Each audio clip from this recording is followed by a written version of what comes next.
Hello and welcome to Law Gurukul.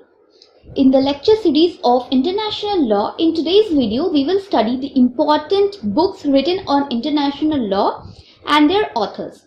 The theory of consent, what is the theory of auto limitation, and some important case laws on international law. So let's start. An Introduction to International Law. This is a famous book on international law which was written by J.G. Stark. Digest of International Law, Green Hackworth. The Changing Structure of International Law, W. Friedman. The Basis of Obligation in International Law, J. L. Bradley. International Law in a Changing World, Edward Collins. This international law is in a changing world. This question was asked in UGC NET exam 2011. Okay, so these are the important books on international law. Exam में MCQ में इसी से related question पूछे जाते हैं. Book का नाम लिखा होता है and you will have to answer the name of author. So in book और ऑथर के नेम को जस्ट रिमेंबर करना है, याद कर लेना है. Okay, now coming to the theory of consent. Chief exponent, इस थ्योरी के चीफ एक्सपोनेंट यानी जिन्होंने इस थ्योरी को एक्सपोजर दिया था, इन्हें इन्वेंट किया था, वी कैन से, वो थे Bynkershoek. Theory of consent is the chief exponent है इनके बैंकर-शोक. और लेटर ऑन बाद में इनके इस कंसेप्ट को फॉलो किया था जॉन ट्राइपल एंड एंजेलोटी ने. तो थियोरी ऑफ कंसेंट क्या कहता है? That the state consent is the method whereby states identify and acknowledge the rules they consider binding upon themselves. Consent ये हमें पता है, इसका लिटरल मीनिंग क्या हो गया? कंसेंट देना यानी अग्री होना. तो स्टेट कंसेंट वो मेथड होता है जिसके थ्रू कोई स्टेट आइडेंटिफाई या एक्नॉलेज करता है कि इन रूल्स के लिए वो अपने आप को बाइंड करते हैं, यानी इन रूल्स को फॉलो करने के लिए वो अपना कंसेंट दे रहे हैं. और जिन रूल्स के लिए स्टेट अपना कंसेंट देता है वो सभी रूल्स उन स्टेट पर बाइंडिंग होते हैं. तो यहाँ पे क्या हो रहा है? थ्योरी ऑफ कंसेंट में स्टेट खुद को कंसेंट दे रहा है, खुद से फ्री विल से कंसेंट दे रहा है कि वो इन रूल्स को फॉलो करेगा और वो इन रूल्स से अपने आप को बाइंड करता है. It is pertinent to appreciate state consent in the development of international law. International law के डेवलपमेंट की जब हम बात कर रहे हैं तो जो स्टेट का कंसेंट है ये बहुत ही इंपॉर्टेंट रोल प्ले करता है. क्योंकि हम जब इंटरनेशनल लॉ पढ़ रहे हैं इसमें क्या है कि जितने सारे स्टेट है, जितनी सारी कंट्रीज हैं, उनमें आपस का रिलेशन कैसा होना चाहिए. तो इसके लिए जो कंसेंट है वो बहुत इंपॉर्टेंट रोल प्ले करता है. क्योंकि अगर कोई स्टेट, कोई कंट्री किसी रूल को फॉलो करने के लिए कंसेंट नहीं दे रहा है, यानी कि वो ऑटोमेटिकली इंटरनेशनल रिलेशन से अपने आप को अलग कर रहा है. ठीक है, इसीलिए इंटरनेशनल लॉ के डेवलपमेंट के लिए स्टेट का फ्री विल से कंसेंट देना बहुत इंपॉर्टेंट होता है. As a general rule, a state cannot be bound by a rule it has not consented to. तो consent theory clearly ये कहता है कि कोई भी स्टेट उन रूल्स को फॉलो करने के लिए बाउंड नहीं है जिसके लिए उन्होंने अपना कंसेंट नहीं दिया है. The requirement of consent is rooted in the principle of state sovereignty. State की सॉवरेंटी के लिए ये जो कंसेंट की रिक्वायरमेंट है वो एक बेसिक रूट है, एक रूट जो है एक बेसिक प्रिंसिपल हम कह सकते हैं. तो वन असर्शन रीजन में भी इससे रिलेटेड क्वेश्चन पूछे जा सकते हैं कि थियोरी ऑफ कंसेंट ये किस टाइप की सॉवरेंटी को एनकरेज करता है, डेवलप करता है. तो ये हो गया स्टेट सॉवरेंटी. स्टेट के सॉवरेंटी के लिए ये थियोरी ऑफ कंसेंट या फिर स्टेट का कंसेंट देना ये बहुत ज्यादा इसेंशियल फैक्टर है. Despite the fact that the requirement of consent in international law has its flaws, consent plays an important role in international law which makes it desirable. जो theory of consent है international law में, इसके कुछ defects भी है, कुछ side effects भी है, कुछ demerits भी है. इसके बाद भी इंटरनेशनल लॉ में ये कंसेंट जो है वो बहुत इंपॉर्टेंट रोल प्ले करता है. द एक्सप्रेस और implied consent was the source of the basis of obligation in international law. अब ये कह रहा है कि स्टेट थियोरी ऑफ कंसेंट के अंडर जो स्टेट अपना कंसेंट दे रहा है वो एक्सप्रेस भी हो सकता है और इम्प्लाइड भी हो सकता है. इंटरनेशनल लॉ में ऐसा कुछ फिक्स रूल नहीं है कि जो स्टेट जो अपना कंसेंट दे रहा है वो एक्सप्रेस या फिर इम्प्लाइड है. स्टेट अपना consent either in express way दे सकता है या फिर इन इम्प्लाइड वे दे सकता है. Clear? And there was no room for existence of interstate law beyond what has been consented by them either expressly or impliedly. International law में दो स्टेट यानी इंटर स्टेट के जो लॉज है उनके लिए कोई स्पेस नहीं है. इंटरनेशनल लॉ ये कह रहा है कि ये जो रूल्स है वो सबके लिए इक्वल है. इसीलिए अगर दो स्टेट्स में इंटर स्टेट कोई लॉ है तो इंटरनेशनल लॉ उन लॉज को साइड करता है, या फिर वो जो लॉज है वो एक्सप्रेस हो या फिर implied, it doesn't matter.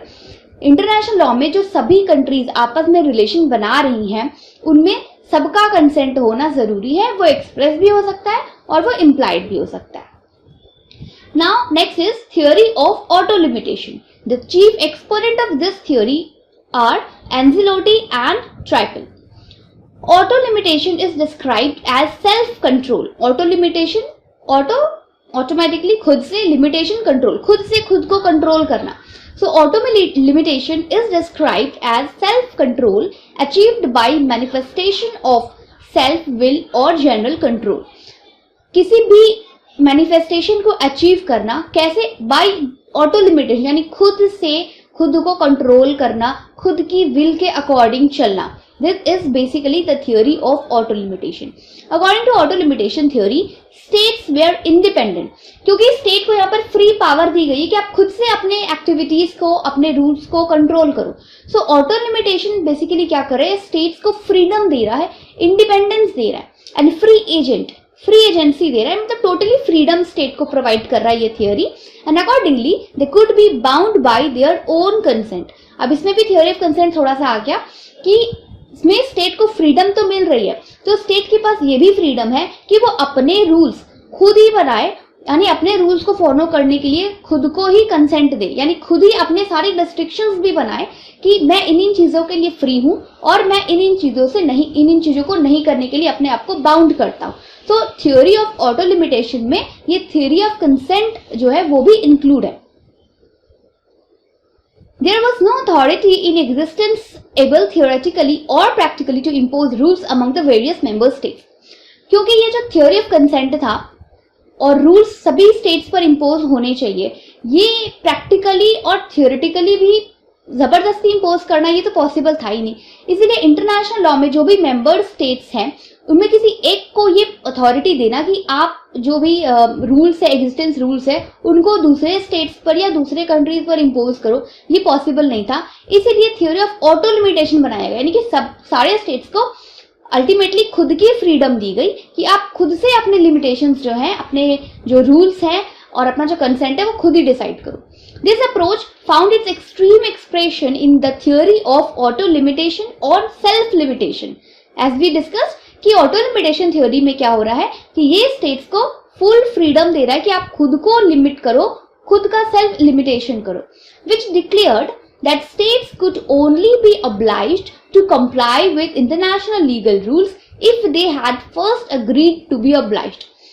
Theory of auto limitation के अंदर जो स्टेट्स है वो सिर्फ उन्हीं रूल्स को फॉलो करेगी, उन्हीं रूल्स को कंप्लाई करेगी जिन इंटरनेशनल लीगल रूल्स के लिए उन्होंने पहले से अग्रीमेंट किया हुआ है, अग्री हुए हैं कि हाँ मैं इन रूल्स को फॉलो करूंगा. उन रूल्स के लिए उन्होंने पहले से कंसेंट दिया हुआ है, और जिन रूल्स को उन्होंने कंसेंट नहीं दिया है, जिन रूल्स को फॉलो करने के लिए वो अग्री नहीं है, तो वो उन रूल्स को फॉलो नहीं करेंगे. तो this is the theory of auto limitation. The rule of international law are adopted to the extent when the states have voluntarily restricted their sovereignty. International law के जो भी रूल्स हैं वो स्टेट्स के ऊपर तब तक ही फॉलो हो सकते हैं जब तक वो वॉलंटरीली, मतलब खुद से ही अपनी सॉवरेंटी को रेस्ट्रिक्ट कर रहे हैं. The sovereignty is absolute in so far as a state agrees to its limitation. Theory of consent जो था वो स्टेट के सॉवरेंटी के लिए जरूरी है. अब थ्योरी ऑफ ऑटो लिमिटेशन ये कह रहा है कि सॉवरेंटी एब्सोल्यूट तभी होगी जब स्टेट अपने लिमिटेशंस को फॉलो करेगा और अपने लिमिटेशंस के लिए अग्री करेगा. तो सॉवरेंटी के लिए दोनों ही थ्योरीज जरूरी है. पहला तो कंसेंट होना चाहिए और सेकंड ऑटो लिमिटेशन का पावर भी स्टेट को मिलना चाहिए. Thus a state has freedom of action. Auto limitation के अंडर स्टेट को फ्रीडम ऑफ एक्शन तो मिल रहा है, except in so far as it has agreed to the rules restricting that freedom. अपने फ्रीडम्स को रेस्ट्रिक्ट करने के लिए जो भी रूल्स है वो भी स्टेट खुद ही बनाएगा और खुद ही उसके लिए कंसेंट देगा. तो जिन रूल्स को रेस्ट्रिक्ट करने के लिए स्टेट ने फ्रीडम स्टेट ने जो रूल बना दिया है, अग्री कर चुका है, उन रूल्स को, उन फ्रीडम्स को स्टेट एंजॉय नहीं करेगा, but state has freedom of action. Clear हो गया auto limitation? Basic auto limitation का यही है कि स्टेट के पास फुल पावर है, फुल फ्रीडम है कि वो अपने राइट्स को, अपने रूल्स को रेस्ट्रिक्ट करे, अपने फ्रीडम को रेस्ट्रिक्ट करे, और ये उन्हीं रूल्स को फॉलो करेगा जिसके लिए स्टेट ने कंसेंट दिया है। Now coming to case laws, right of passage over Indian territory case, Portugal versus India. ये केस लॉज बहुत ज्यादा मैच द कॉलम में ही आते हैं, बट कुछ इंपॉर्टेंट केस लॉज है जिन्हें असर्शन रीजन में भी पूछा जाता है। So this case is one of that, Portugal versus India, right of passage over Indian territory case. तो अगर हेडिंग लाइन में पूछा जाए कि Portugal versus India, this case is related to which matter, तो the answer will be right of passage over Indian territory case. इसके जो points है उसे थोड़ा समझ लेते हैं, सो दैट कि अगर असर्शन रीजन में इससे रिलेटेड क्वेश्चन आए तो आप आंसर कर सको। When in regard to any matter or practice, two states follow it repeatedly for a long time, it becomes a binding customary rule. इस केस में ये कहा गया कि अगर दो स्टेट्स किसी एक रूल को, किसी एक वे को कंटिन्यू प्रैक्टिस कर रहे हैं फॉर अ लॉन्ग टाइम, तो वो जो रूल है वो बाइंडिंग हो जाता है, और इसे हम कहते हैं binding customary rule. The religious customs, if proved, are legally valid and binding between the parties. ये जो कस्टम है, अगर हम जो प्रूव कर दिए कि लीगली वैलिड है, तब वो कस्टम दोनों ही कंट्रीज पर, दोनों ही पार्टीज पर बाइंड हो जाएगा, इसीलिए हम इसे बाइंडिंग कस्टमरी रूल कह रहे हैं। सो पोर्चुगल वर्सेस इंडिया वाले केस में यही था, अगर कोई पैसेज है, उसके वो पैसेज आप यूज कर रहे हो repeatedly for a long period of time, continue काफी लॉन्ग टाइम तक आप उस पैसेज को अपने यूज के लिए यूज कर रहे हो, तो वो उस रास्ते पर चलना ये आपका कस्टमरी रूल बन जाता है, और अगर ये प्रूव हो जाए कि ये लीगली वैलिड है, तब ये दोनों ही पार्टीज पर बाइंडिंग होता है। So this point was stated in the case of Portugal versus India. Next is Stoeck versus the public trustee, this case is related to absent nationality. Nottingham case, The court applied the principle of effective nationality. ये दोनों ही case law nationality से related है, इसलिए confuse नहीं होना। Stoeck versus public trustee, ये absent nationality है, nationality, and Nottingham case, this case is related to the effective nationality. West Rand Central Gold Mining Company case, the principle of state succession as observed in customary international law. In this case, state succession वाले principal को adopt किया गया था, और इसमें यह कहा गया कि स्टेट सक्सेशन का जो प्रिंसिपल है वो एक कस्टमरी इंटरनेशनल लॉ के तरह देखा जाए। तो this case law is also very important.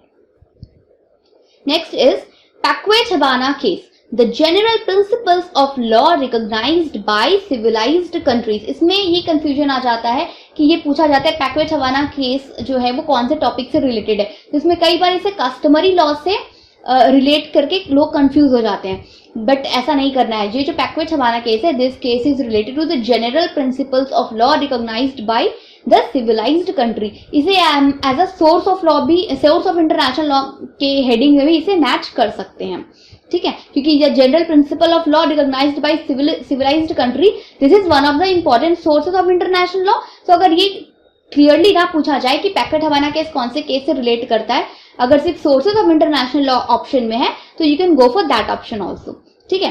M Palestine concession case, the court applied the general principle of subrogation. Principle of subrogation कौन से केस में अप्लाई किया गया था? M Palestine concession case. North Sea continental shelf case, courts competed in respect of determination of its own. North Sea continental shelf case में courts के कंपीटेंस के बारे में बात कही गई कि कोर्ट कंपीटेंट है किस चीज को लेकर के, वो फुल डिस्क्रिशनरी पावर जो है वो कोर्ट की ही है। Western Sahara case, this case is related to transfer jurisdiction. Anglo Iranian oil company case, this case is related to the case decided under contentious jurisdiction. International law के jurisdiction से related और भी बहुत सारे case law जो हमने ICJ वाले lecture में कवर किया था।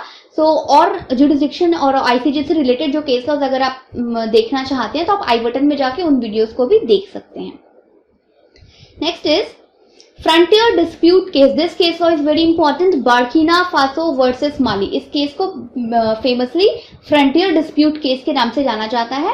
And the general rule of international law relating to state of succession. इस केस में भी स्टेट ऑफ सक्सेशन से रिलेटेड जो प्रोविजंस है उससे रिलेटेड जो रूल्स थे वो बनाए गए थे.